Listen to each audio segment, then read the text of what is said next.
Hello, everyone. My name is Josh LaGrange. I'm an external consultant that specializes in organizational change. Today, I'm presenting a comprehensive organizational change plan for Siskiyou County Behavioral Health Services Substance Use Division. This plan is going to address the critical challenges the organization faces in communication and trust, which are vital for improving team dynamics and client care.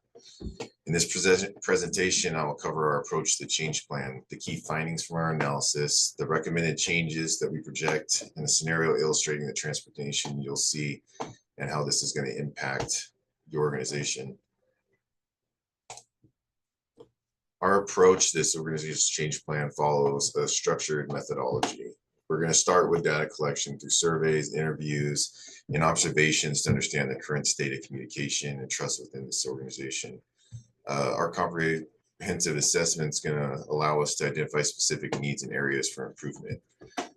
We then need to conduct a thorough analysis of this data to develop targeted, data-driven recommendation. This typical approach ensures that our plan addresses the root causes of the issues identified, not just getting them on the surface area. These are going to include training programs that are going to implement communication skills, conflict resolution, and team building as the key focus. These are going to also include trust building initiatives to organize regular trust building activities such as retreats, peer support groups, and trust exercises. And finally, recognition and incentives to continue progress and reward members and staff that continue to contribute effectively to this culture change. Data collection and the key metrics are going to reveal significant communication barriers and a lack of trust that you've already expressed in your RFP. These issues are going to be found to negatively impact not just your team, but any team that has these cultural issues that we're trying to address here. Staff have expressed a strong desire for improved communication channels, transparent decision-making processes, and these initiatives to help build trust within this team.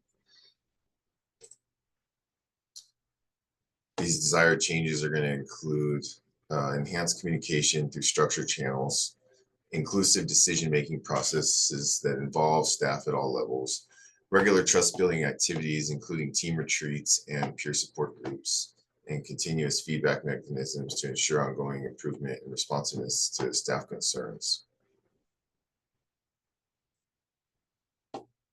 The timelines involved for each of these phases are going to be addressed on a month-to-month basis. For the first 1 to 2 months, that's when we're going to conduct our baseline assessments and identify key areas for improvement.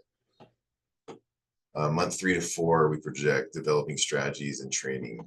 This is going to include the design and schedule of training sessions focused on this cultural change and effective communication among staff members. The implementation of this program is going to be month 5 to 8, and we start rolling out these communication strategies and training programs that are going to establish regular check-ins and feedback loops. Month 9 through 12, there's going to be continuous monitoring. This is key to making necessary adjustments based on feedback to see how these programs are improving and how they can continue to improve. And then months 13 through 14, we're going to have evaluation reporting. This is going to conclude with the conduction of comprehensive evaluation of the project's impacts and report findings to all the stakeholders. The successful implementation of these changes will lead to improved teamwork, better client care, higher job satisfaction, and increased organizational stability. A cohesive and supportive work environment will enhance overall organizational effectiveness. These are all focused on core values and principles of your organization. That's why it's important and key to address this on a cultural level.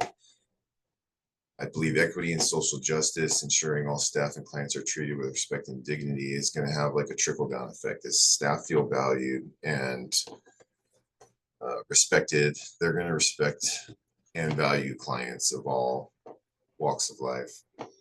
Job satisfaction is very important in this field, as we know. There's heavy stress loads and burdens on all those involved in behavioral health, and especially in substance use treatment.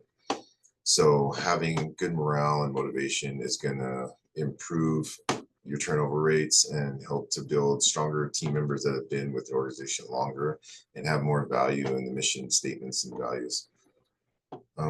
Teamwork, enhanced communication, and trust building efforts are going to lead to more effective collaboration that's going to enhance client care.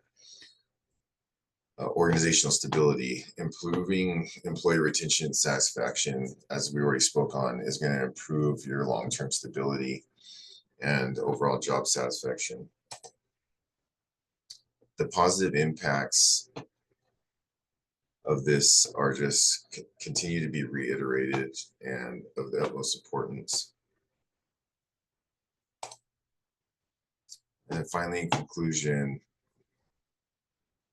the successful execution of this organizational change plan will realize the vision of creating a cohesive, supportive, and dynamic organization. The exact same thing that you've been seeking.